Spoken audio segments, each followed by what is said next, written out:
Hi again. One of the things I'm wondering about is how did you become a Christian? Oh, when I wasn't never bothered, like I was telling you a while ago, I just went to church when I wanted to. Right. And, well, after we moved over here and after I was married, well, it still wasn't. My wife joined the Methodist church, a little Methodist church. I never had joined the church. But she knew that if I ever did, it'd have to be a Methodist, you know. Right. And so when she was sick, I didn't, you know, really depend on the Lord. I depended on her. Right. And she took care of me. And so when she got sick and I had taken her to Tyler, well, of course, I knew that, you know, the time had come. Well, I thought I could handle it. I told told her I could handle it. And but when she died, well, I couldn't handle it. I really couldn't talk. Jerry remembers that. And the doctor gave me some kind of dope. I don't Jeremy know what it was. I had to take. Well, they didn't figure I could drive home, but I knew I could. I just couldn't talk. And so I finally got Jerry and the preacher to understand if they would follow me to the White House, well then they'd see that I could drive home. Right. And so they did, and so I come on home. So I had to, I'd have to take a swig of that stuff. If I wanted to talk, I had to take some of it. So, well, after everybody tried to help me, you know, they was willing to help me, but they couldn't help me. So I finally said, well, I said, you know, if I'm going to get any help, it's got to be from the Lord. Well, just like that. It fell off of me. Just a load fell off. Well, then I got to thinking, I don't know, a day or two or a week or something. I said, well, if I'm going to do anything for the Lord, I got to learn the Word. And so that's when I started trying to learn the Word, so I could serve the Lord. Right. And so I had a time, but you know, little coincidences, you know, and I'd find a little help here and a little help there.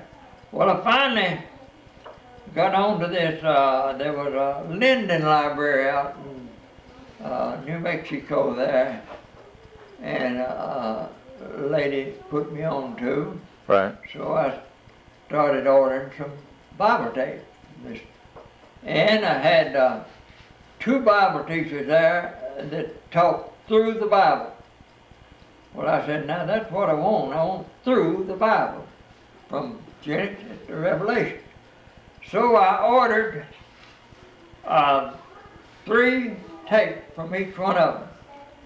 12, 13, and 14 of Corinthians. Right. That's the tapes I ordered from each one of them.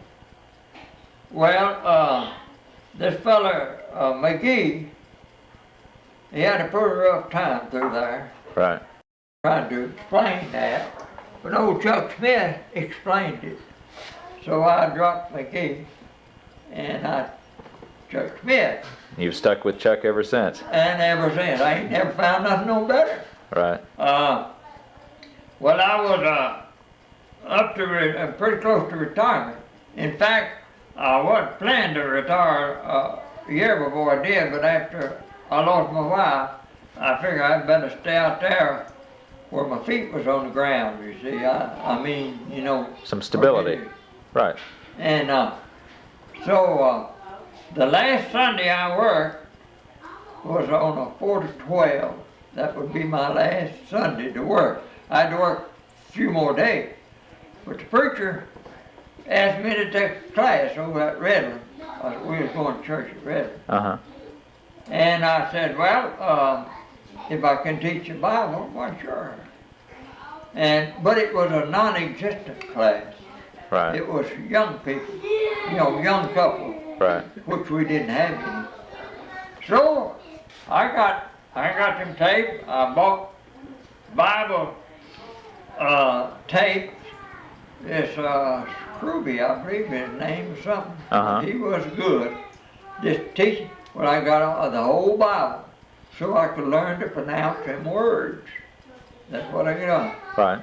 So I went through that. Well, this Miss Sherry Maggard, Jerry knows her. Right. I've met her. You met her.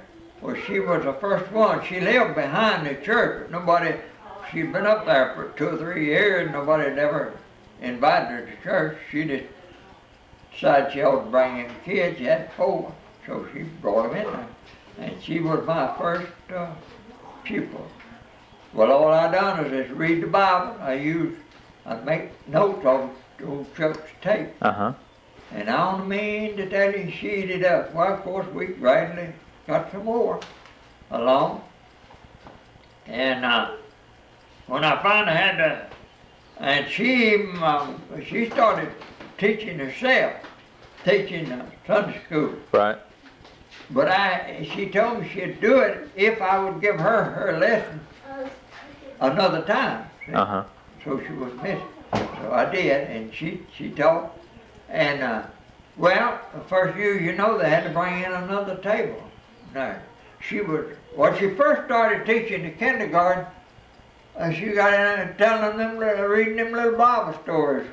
Everybody just telling her, you can't do that, you can't do that. And well, then that's what they done. They moved her then. They said, well, we'll give you the 5 and 6 grade, see. Right.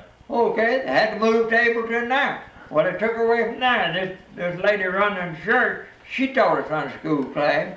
And if she got more students than she did, but she moved her, you see. Well, finally, there was a bunch. She told me, this lady told me, said, you can't teach the Bible in the Methodist church. And I began to believe her.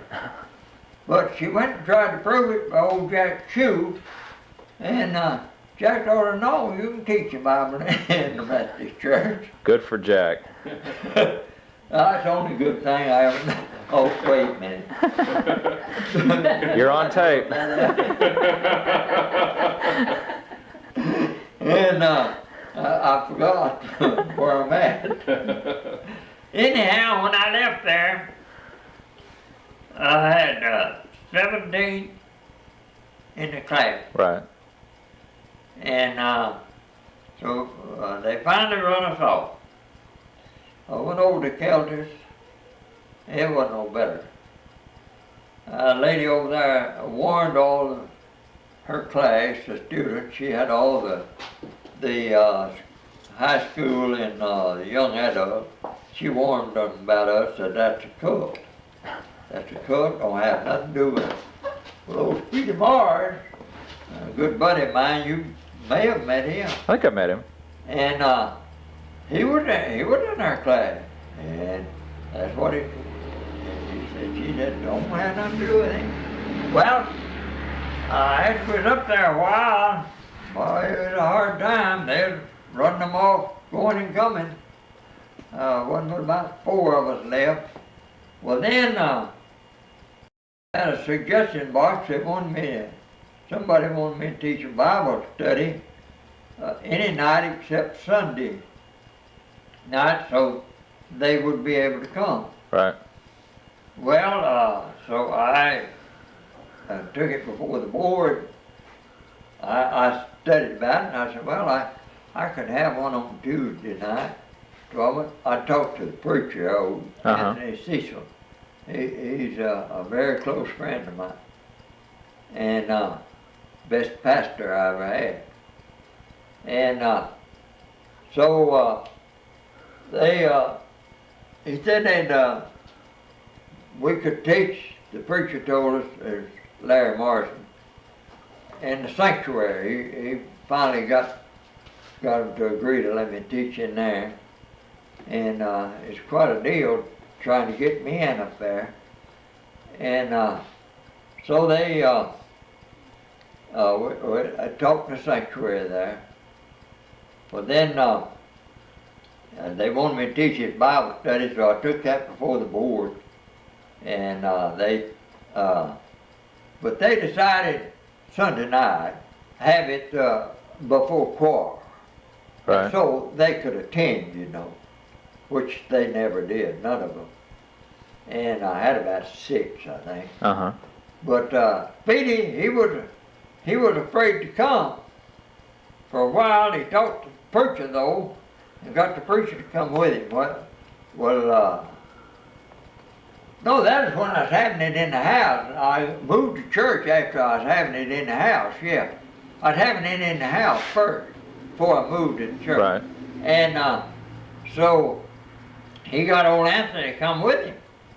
Well, after 2 or 3 sessions, Anthony told us, well, ain't nothing about that. All I do now, I didn't call myself a preacher. I never did consider myself a teacher. I would read the Bible, just reading through the Bible. And then, like I say, I'd use text old Chuck Smith. I'd Right. make notes, you know. And they liked it. Well, a lot of them had never had anything out of the Bible. They didn't read it themselves, you know. And then we moved it up to church. Well, I finally give it up there. And now, but while I was doing this Bible work with this, I had an Aunt Lexi Goodson.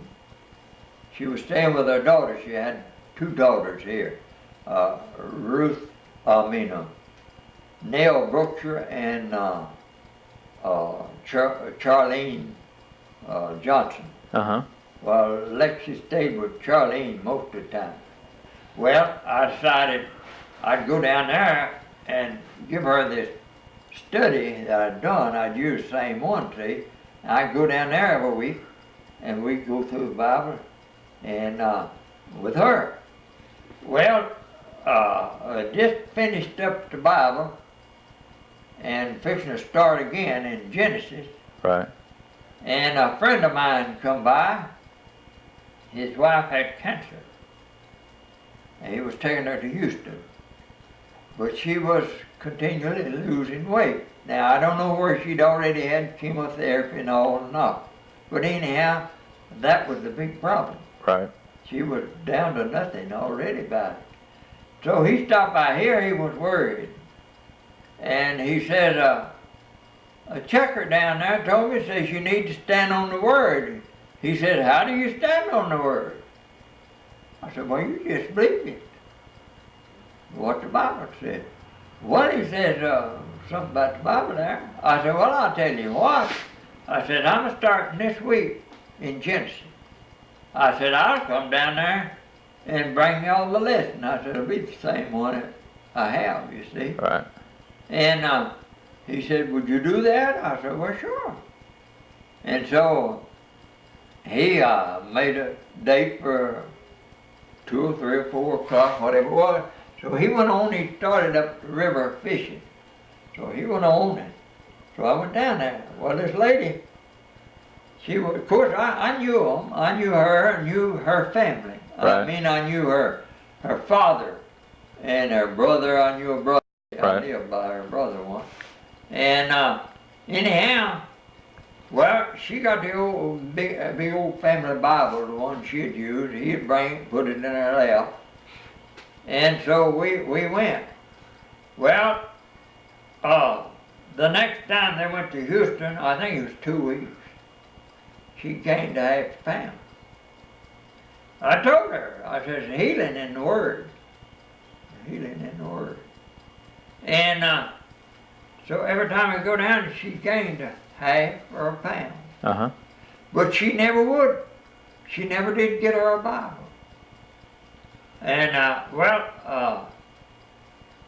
was I mean, I didn't know what to think, because ordinarily when somebody got interested, they would get them a Bible. Right. But she never did. She used that family Bible all the time. And we went completely through with her. And she's still living. That's been at least 15 years ago. She got all right. Uh-huh. And she still, and they bring me a Christmas present every year. She's still studying the Bible? Huh? Is she still studying the Bible? I'm sure she's not. I don't imagine she ever looked at it except when I was there. That's what I say. Now he did. He got interested in it. Uh-huh. And he'd come to my other Bible study Right. when I was having it in the daytime. I had a Bible study over at Redland Church. Uh-huh. Of the evening.